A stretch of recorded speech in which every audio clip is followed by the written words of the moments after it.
Okay. Hey guys. Um, Tonight we are going to talk about the anatomy of the heart, and then we're going to finish up with some stuff on blood pressure. Okay. When we're looking at the heart, it is about the size of an adult fist. Okay. It weighs less than 1 pound. And if we think about the fact, all the things that the heart does, um, and how hard it works to keep us alive, it's pretty incredible that it's just the size of our fist and that it can sustain life the way that it does. Okay. It lies in the thoracic cavity. It sits, of course, behind the sternum. Sternum protects it in that mediastinum, that portion between the lungs. We've talked many, many times over the course of the year that it is a muscle. Okay, the heart is a very strong muscular pump, pumps all day long to keep us doing all the things that we need to do. It's divided into four chambers. Okay. If we look at the top two chambers, those are called the atrium. Okay. And then we have the ventricles on the bottom. That's easy for us to remember because A is higher in the alphabet than V. So the upper chambers are atrium, the lower chambers are ventricles. Okay. We also need to keep in mind that when we're looking at like this picture here, we're looking at the patient or at the person. And so this atrium here would be the right atrium because it's the person or the patient's right side. Okay. This is my right atrium, left atrium. Okay. Then we have the three layers of the heart wall. Just like when we're talking about muscle and we're talking about endo, myo, and peri. Okay. A long time ago, we learned that endo means within, myo means muscle, and then peri means surrounding. So we're going to keep those terms in mind when we're looking at the three parts of the heart wall. First, we're going to talk about the endocardium. Okay, it's that inner inside layer. Okay, in this picture here, it's that very thin lining of the heart. Okay, of the heart wall. So it's that smooth layer, endothelial cells.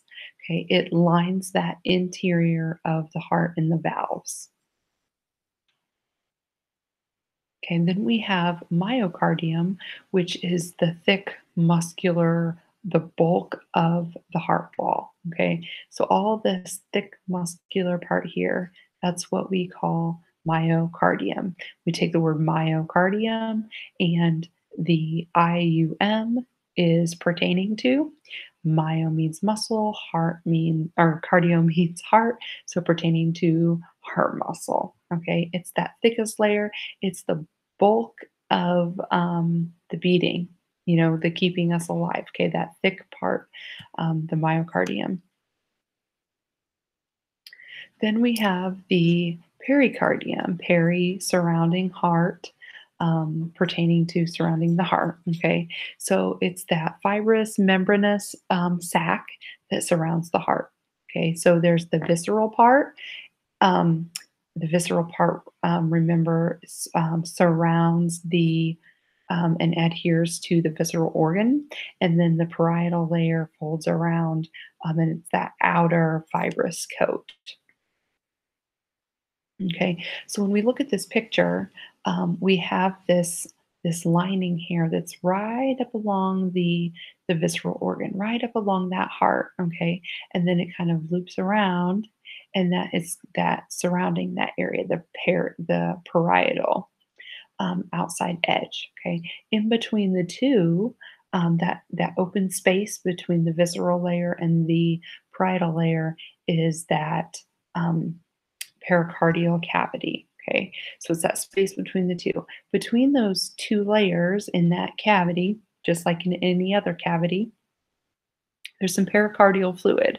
Okay, and what that fluid does is lubricates those two membranes. It lubricates the visceral layer and the parietal layer so that when the heart is beating and contracting all day, it's not rubbing all day and creating friction because that would be painful all day long if we had that friction. Okay. I really like this picture on the right because, as we talked about, the heart is about the size of your fist. And so if we take the heart and we put it into a balloon, and that balloon would surround right around it, and that layer, that the balloon layer that is touching the hand, that's that visceral layer. And then the outer layer would be the parietal layer, and the space, all the air in between, would be that fluid that keeps it lubricated. Um, Normally, we talk a whole lot more about the physiology of all this. We would talk about how the blood circulates through the body, and where it's oxygenated, where it's deoxygenated, and all those sorts of things. But that stuff is difficult enough to learn when we're in the classroom and we can practice and we can take it apart and look at diagrams and practice on diagrams and all that stuff. So we're going to just skip over all of that physiology stuff this year. And we're definitely gonna skip over a lot of physiology with the blood pressure and how it works. We'll get to that in later on in like a health science next year. But if I want you to at least understand what blood pressure is, and it is that force that blood puts on the arterial walls. Okay, that's blood pressure. So when the heart pumps and it pushes blood out, that blood comes out with such force that it puts a lot of pressure on those arterial walls. And that's what's measured when we're measuring blood pressure. Okay, so normal-ish blood pressure, that homeostasis, it's not a set number. It's not, if you're not 120 over 80, your blood pressure is bad. But it's kind of a ballpark area, which is that 120 over 80 for normal blood pressure.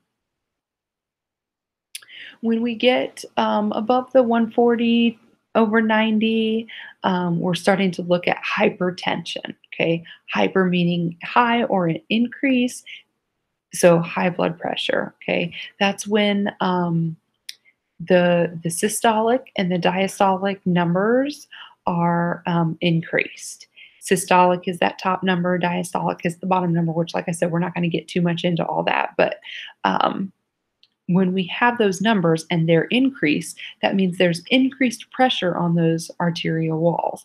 When there's increased pressure on the walls, then the heart has to work harder, and that could cause heart attack or heart issues. Okay, if we also have increased pressure, we can have, issues with blood getting up to the brain, and that would certainly increase your chances of having a stroke. That's all we're going to cover for today. We're going to have you do a little practice activity with some of these things. I think there's like maybe 5 questions. And then tomorrow we're going to go over vocab and finish that up, and then we're going to move on. Okay. I don't want to spend too much time getting too deep into anything. I just want to work on getting you a short, quick, brief understanding of as many systems as we can. If you have any questions, like always, please let me know, reach out. Just let me know anything you need. Okay. Hope to hear from you all soon. Talk to you later.